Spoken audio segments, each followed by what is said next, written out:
Hello everyone, আসসালামু আলাইকুম। শীতের রাত্রে গ্রামের বাড়িতে পরিবারের সবাই মিলে বারবিকিউ পার্টি করতেছে, দেখতে থাকুন সম্পূর্ণ ব্লগটি। এই যে এখানে আমাদের মেয়ের মাংসগুলো আছে, এখানে 7 কেজি মাংস আছে, প্রায় 20 পিস হবে।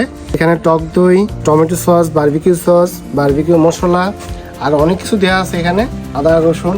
বারবিকিউ রেসিপি যদি জানতে চান আমার কমেন্টে জানাবেন, আমি বারবিকিউ রেসিপি দিয়ে দেবো। আর এটা হচ্ছে আমাদের নানের খামির, এটা এখন রেস্টে রাখছি, এখন 1-1.5 ঘন্টা রেস্টে থাকবে। এটার ভিতরে দেওয়া আছে ময়দা, কলা, ইস্ট, গুঁড়া দুধ, ডিম, এগুলো চিনি। এখন এটা রেস্টে আছে, এটা পুরো রেস্টুরেন্ট স্টাইলে হবে, মানে রেস্টুরেন্টে আরো ভালো হবে। এর নানটা পুরোটা দেখাবো কিভাবে নানটা করি।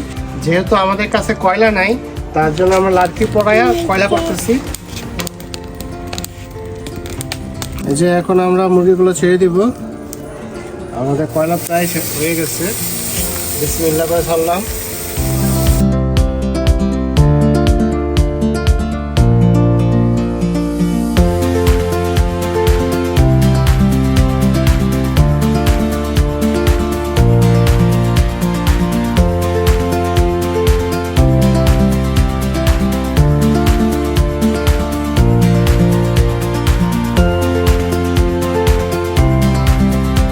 আসসালামু আলাইকুম রহমতুল্লাহ।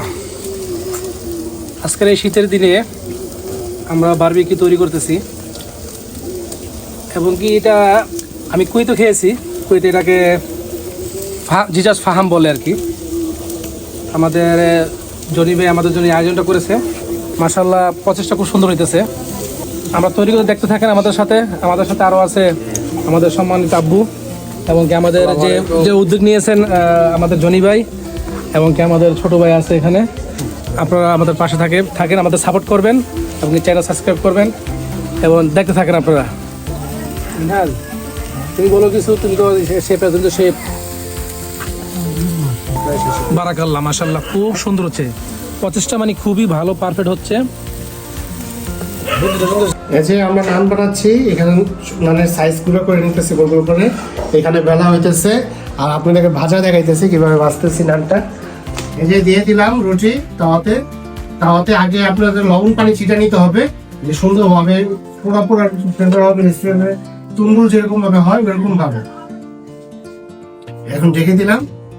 এই যে এখানে আগে উঠাই ফেলছি, এগুলা দেখা একটু গরম, অনেক সফট হয়েছে, পুরো রেস্টুরেন্টের মতো হয়েছে, স্বাদও মাশাআল্লাহ। একবার বানিয়ে খেলে বুঝতে পারবেন। আর যদি এরকম রেসিপি চান আমি দিয়ে দিব, কমেন্টে জানাবেন। তো দেখতে থাকুন। এই যে আমাদের বারবিকিউগুলো হয়ে গেছে, এখন প্লেটে পরিবেশন করব, সবাইকে ডেকোরেশন করে সাজিয়ে দিব। তো দেখতে থাকুন কিভাবে সাজাই আমরা। এই যে প্রতিটা প্লেটে নান, তারপর হচ্ছে বারবিকিউ, মেয়োনিজটা আমাদের হোমমেড, এই যে এখানে বানাইছি মেয়োনিজটা। এখন সবাইকে পরিবেশন করতেছি।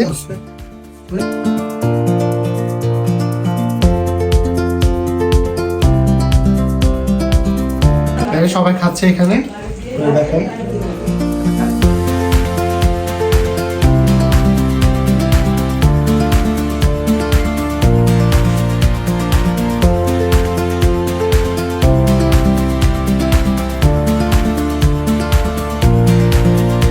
মামা কিরকম হয়েছে রান্নাটা? রান্নাটিটা অনেক সফট হয়েছে এবং আলহামদুলিল্লাহ খাবার আমার কাছে যথেষ্ট ভালো লেগেছে।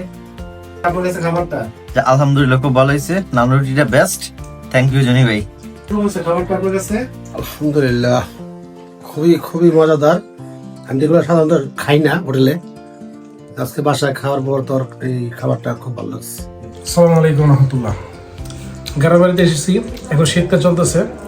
আমাদের সম্মানিত বড় ভাই জনি ভাই, উনি আমাদের জন্য একটা নিজ হাতে একটা খাবারের আয়োজন করেছে, যেটা হলো নিজ হাতে রান রুটি প্লাস যদি এটা আরবি ভাষাতে বলে আপনার জিজাজ ফাহাম, আর বাংলাদেশে বলে এটাকে বারবিকিউ। তো মাশাআল্লাহ রুটিটা আমার কাছে সবচেয়ে 100% লেগেছে। রুটিটা খুবই সুন্দর হয়েছে, টেস্ট হইতেছে। পাশাপাশি মুরগিটা 100% না হলে 99% মশলা লাগতেছে আর কি। তারপরে যে একটা মেয়োনিজটা যে তৈরি করছে, এটা অনেক মাশাআল্লাহ টেস্ট, মানে একদম নাম্বার 1। তো আলহামদুলিল্লাহ অনেক ভালো লেগেছে। আমার পক্ষ থেকে জনি ভাইকে জাযাকাল্লাহ খায়র।